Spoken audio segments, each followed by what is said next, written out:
എല്ലാ രാഷ്ട്രീയ പാർട്ടികളുടെയും ജനങ്ങളെ ആകർഷിക്കുന്നത് ക്രൗഡ് പുള്ളർമാരാണ്. ഇതൊരു മാസ് തിയറിയാണ് ഞാൻ പറയുന്നത്. ഞാനൊരു വ്യക്തിക്ക് വേണ്ടി പറയുകയാണ്.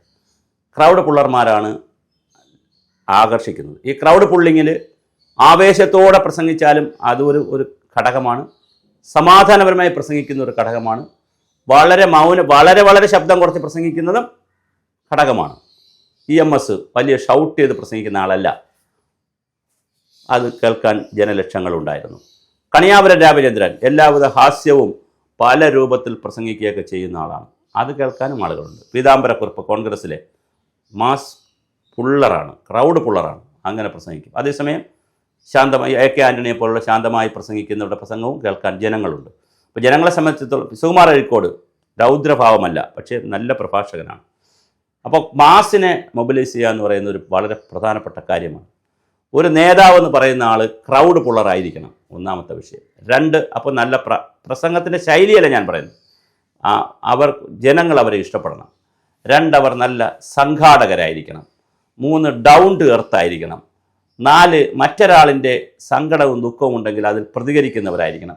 ഇങ്ങനെ ഒരുപാട്, പിന്നെ കുറേ ലാളിത്യം ഉണ്ടായിരിക്കണം, കുറേ വിനയമുണ്ട്. ഇങ്ങനെ ഒരുപാട് ഘടകങ്ങൾ ഇൻഫോർമലായിട്ട് അനൗപചാരികമായിട്ട് പൊളിറ്റിക്സിന് പറയുന്നു. ഇതൊന്നും ഭരണഘടനയിൽ എഴുതി വെച്ചിട്ടില്ല, ഒരു പുസ്തകത്തിൽ എഴുതി വെച്ചിട്ടില്ല, ഒന്നുമില്ല. പക്ഷേ ഇത് അവരവർ ഉണ്ടാക്കിയെടുക്കേണ്ടതാണ്. അങ്ങനെ ഉണ്ടാക്കിയെടുക്കുന്ന നേതാക്കളെയാണ് ജനങ്ങൾ അംഗീകരിക്കുന്നത്, അവരെയാണ് ജനങ്ങൾ ഇഷ്ടപ്പെടുന്നത് കൂടുതൽ. ഈ തരത്തിൽ ഇന്ന് എല്ലാ പാർട്ടിയിലും ആരെങ്കിലുമൊക്കെ ഉണ്ട്. എന്നാൽ ഞാൻ BJPയിൽ ശോഭാ സുരേന്ദ്രൻ, ഞാൻ ഒരു പ്രാവശ്യം ഒരു സെമിനാറിൽ വെച്ച് അവരെന്നോട് വന്ന് സാറിൻ്റെ പേരെന്താണ് എന്ന് ചോദിച്ചു. അങ്ങനെ ഒന്ന് പരിചയപ്പെട്ടു, അത്രമാത്രമല്ല. അല്ലാതെ ഞാൻ സംസാരിച്ചിട്ട് പോലുമില്ല. പക്ഷേ അവർ വളരെ കരിസ്മാറ്റിക്കായി ജനങ്ങളെ കയ്യിലെടുക്കാൻ അവർക്കറിയാം. അവരിപ്പോൾ ജനറൽ സെക്രട്ടറിയായി. അവർ വെള്ളാപ്പള്ളി നടേശനെ കാണാൻ പോകുന്നു. വെള്ളാപ്പള്ളി നടേശനെ പോയി കണ്ടില്ല എന്ന് വിചാരിച്ചിട്ട് കുഴപ്പമൊന്നുമില്ല, കാണാൻ പോകുന്നു. അത് ഒരു ആദരവിൻ്റെ ഭാഗമാണ്. വെള്ളാപ്പള്ളി നടേശൻ ഒരു സമുദായത്തിൻ്റെ വലിയ നേതാവാണ്. അവർ NSSൻ്റെ സ്ഥലത്ത് പോകുന്നു. പല രൂപത്തിൽ അവർ പലരെയും കാണാൻ പോകുന്നു, നന്നായി പ്രസംഗിക്കും. അവരെവിടെ കൊണ്ടിട്ടാലും അവർ അവിടെ നല്ലൊരു ഓളമുണ്ടാക്കും. ആറ്റിങ്ങലിൽ വന്ന് മത്സരിച്ചു, വലിയ ചലഞ്ചാണ് ഉണ്ടാക്കിയത്. ആലപ്പുഴയിൽ മത്സരിച്ചു, അതും വലിയ ചലഞ്ചുണ്ടാക്കി. അപ്പോൾ എവിടെ മത്സരിച്ചാലും ചലഞ്ചിങ് ആയിട്ട് മത്സരിപ്പിക്കാനും പ്രവർത്തകരെ ഉത്തേജിപ്പിക്കാനും പ്രവർത്തകരോടൊപ്പം നിൽക്കാനും പ്രസംഗത്തിലൊക്കെ അമിത്ഷായുടെയും പ്രധാനമന്ത്രിയുടെയും ഒക്കെ പ്രശംസ പിടിച്ചു പറ്റുവാനും ഒക്കെ കഴിഞ്ഞിട്ടുള്ള ഒരു വനിതയാണ് അവർ. അപ്പോൾ അവരെപ്പോലെ ഞാൻ പറഞ്ഞു വന്നത് ശോഭാ സുരേന്ദ്രന് വേണ്ടി മാത്രമല്ല. ഒരു ആശാനാഥ് തിരുവനന്തപുരത്ത് വളർന്നു വരുന്നുണ്ട്, ഒരു രേണു അതിനകത്ത് BJPക്കകത്തുണ്ട്. അപ്പോൾ മറ്റ് പാർട്ടികൾ പോലെ ധാരാളം സ്ത്രീകളെ വളർത്തിയെടുക്കണം. ഇനി അതിന് വരുന്ന സ്ത്രീയെ തന്നെ, ആദ്യമായി വരുന്നവരെ തന്നെ ഇങ്ങനെ ഉപദ്രവിച്ചുകൊണ്ടിരുന്നാൽ അത് ബാക്കിയുള്ളവർക്ക് എന്ത് പാഠമായിരിക്കും. എന്തായാലും രാജീവ് ചന്ദ്രശേഖർ വന്നതിന് ശേഷം അവർക്കൊരു അപ്പർ ഹാൻഡ് കിട്ടിയിട്ടുണ്ട്, ജനറൽ സെക്രട്ടറി ആക്കിയിട്ടുണ്ട്. അവർ സംതൃപ്തയാണെന്ന് മനസ്സിലാക്കുന്നു. ഇതിനിടയ്ക്ക് വെച്ച് പാർട്ടിയിൽ നിന്ന് പോകുമെന്നുള്ള ഒരു സ്റ്റേജ് വരെ വന്നു, പക്ഷേ അവർ പോയില്ല. അവർ ബാലഗോകുലം മുതൽ കയറി വന്നതാണെന്നുള്ള രീതിയിൽ അവർ പറഞ്ഞു. എന്തായാലും ശോഭാ സുരേന്ദ്രൻ ജനറൽ സെക്രട്ടറിയായി. ഇനിയിപ്പോൾ അവരുടെ പൊളിറ്റിക്കൽ കരിയർ കുറച്ചുകൂടി മെച്ചപ്പെടും. അങ്ങനെയുള്ളവരുടെ പൊളിറ്റിക്കൽ കരിയർ മെച്ചപ്പെടുമ്പോൾ ഗുണം കിട്ടുന്നത് സമൂഹത്തിനാണ് എന്നുള്ളതാണ്.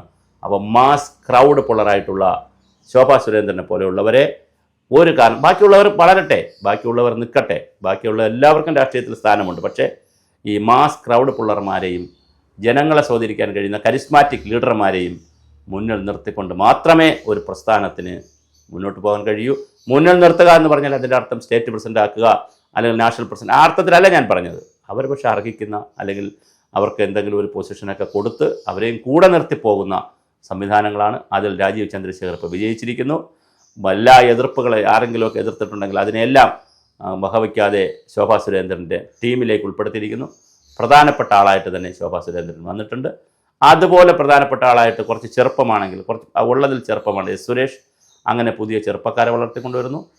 MD രമേശ് വളരെ സീനിയറായിട്ടുള്ള, പ്രസിഡന്റ് ആകാൻ പോലും തീരുമാനിച്ചിരുന്ന, അല്ലെങ്കിൽ അങ്ങനെ പോലും അർഹത ഉണ്ടായിരുന്ന, പലപ്പോഴും പേര് വന്നിട്ടുള്ള MD രമേശ് ഉണ്ട്. അപ്പോൾ വളരെ സീനിയറായിട്ട്. പിന്നെ അനൂപ് ആൻ്റണി വളരെ ചെറുപ്പമാണ്, അദ്ദേഹത്തെ പോലുള്ള ഒരു ന്യൂനപക്ഷ മുഖമാണ്. അപ്പോൾ നല്ലൊരു ടീമിനെ സെറ്റ് ചെയ്തിട്ടുണ്ട്. അതിൽ എനിക്ക് ഏറ്റവും നല്ല രസകരമായി തോന്നിയത് ശോഭാ സുരേന്ദ്രനെ പോലെയുള്ള ആളുകളെ വീണ്ടും അർഹിക്കുന്ന അംഗീകാരം കൊടുത്തിട്ടുണ്ട്. അപ്പോൾ ഒരു നല്ലൊരു വാഗ്മിയാണ്, നന്നായി ക്രൗഡ് പുള്ളറാണ്. അത് മാസിനെ അവർക്ക് മൊബിലൈസ് ചെയ്യാൻ അറിയാം, മാസിനെ അട്രാക്റ്റ് ചെയ്യാൻ അറിയാം. ആ ഗുണഗണങ്ങൾ BJPക്കും രാഷ്ട്രത്തിനും. ഞാൻ പറയുന്നത് അവർ നാളെ മന്ത്രിയോ ഗവർണറോ മറ്റെന്തെങ്കിലുമൊക്കെ ആയാൽ അതനുസരിച്ച് രാഷ്ട്രത്തിനും ഗുണമുണ്ടാവുമല്ലോ, ജനങ്ങൾക്കും ഗുണമുണ്ടാവുമല്ലോ. ആ നിലയിലുള്ള ഒരു രീതിയാണ് നമ്മൾ മനസ്സിലാക്കുന്നത്. ശോഭാ സുരേന്ദ്രന് ഇത്തരത്തിലുള്ള ഒരു കരിസ്മാറ്റിസം ഉണ്ട്. അത് BJP തിരിച്ചറിഞ്ഞിരിക്കുന്നു എന്ന് പറയുന്നത് സന്തോഷമുള്ള കാര്യമാണ്. എന്തായാലും ശോഭാ സുരേന്ദ്രൻ ഒരുപാട് ചർച്ചകളും ഒരുപാട് വീഴ്ചകൾക്കും ശേഷം ഇപ്പോൾ ഒരു സേഫ് പൊസിഷനിൽ എത്തിയിരിക്കുന്നു. അവരുടെ രാഷ്ട്രീയ വളർച്ച അല്ലെങ്കിൽ രാഷ്ട്രീയമായി അവർക്ക് ഉയരാൻ കഴിയട്ടെ. ഞാൻ എല്ലാ ഭാവുകങ്ങളും നേരുന്നു. അവരുടെ കാഴ്ചപ്പാട് സമൂഹത്തിന് കൂടുതൽ ഉത്തേജനമാകട്ടെ.